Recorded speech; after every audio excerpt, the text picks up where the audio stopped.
మన త్రోవలు సరళము కావాలి అంటే, మన పనులు అన్నీ కూడా ఏ ఆటంకం లేకుండా జరగాలి అంటే ఏం చేయాలంటున్నారు ఇక్కడ? సామెతల 3:5-6 చూడండి ఒకసారి. నీ స్వబుద్ధిని ఆధారము చేసుకొనక నీ పూర్ణ హృదయముతో యెహోవా యందు నమ్మకముంచము. నీ ప్రవర్తన అంతటి యందు ఆయన అధికారమునకు ఒప్పుకొనము. అప్పుడు ఆయన నీ త్రోవలను సరళము చేయును. హల్లెలూయా, ప్రైజ్ ది లార్డ్. అర్థమవుతుందమ్మా? ఏండి అర్థమవుతుందండి? సొంత బుద్ధి, స్వబుద్ధి అంటే సొంత బుద్ధి. మనం ప్రతిదీ కూడా సొంత బుద్ధితోనే చేస్తూ ఉంటాం. ఇది ఒకటి అనుకున్నాం అనుకో, ఓహో చేసేటివే, అది సొంత బుద్ధి.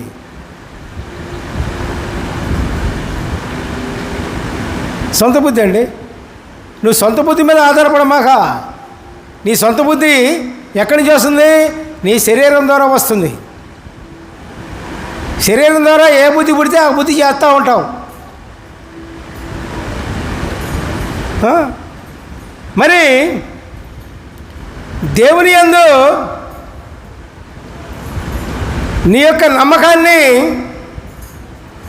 ఏం చేయాలి? నీ ప్రవర్తన ఏం చేయాలి? నీ ప్రవర్తన అంతటి యందు ఆయనకు అధికారం ఇవ్వాలి.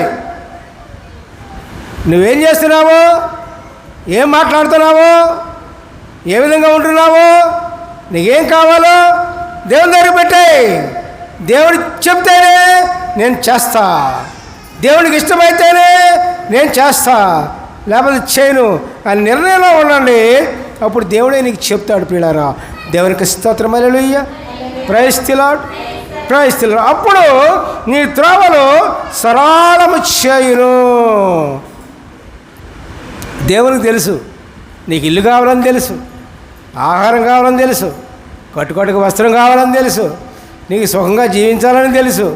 అన్నప్పుడు నీ స్వబుద్ధికి, సొంత బుద్ధి మీద ఆధారపడకుండా, సొంత బుద్ధి మీద నువ్వు ప్రవర్తించకుండా ఏం చేయాలి? నీ బుద్ధిని దేవునికి అప్పచెప్పేయండి. నీ భారాన్ని దేవునికి అప్పచెప్పేసేయండి. అందుకనే యేసుప్రభు వారు అంటారు, భారం మోస్తున్న సమస్త జనులారా నా యొద్దకు రండి, మీకు విశ్రాంతి కలుగచేయును. హల్లెలూయా, ప్రైజ్ ది లార్డ్.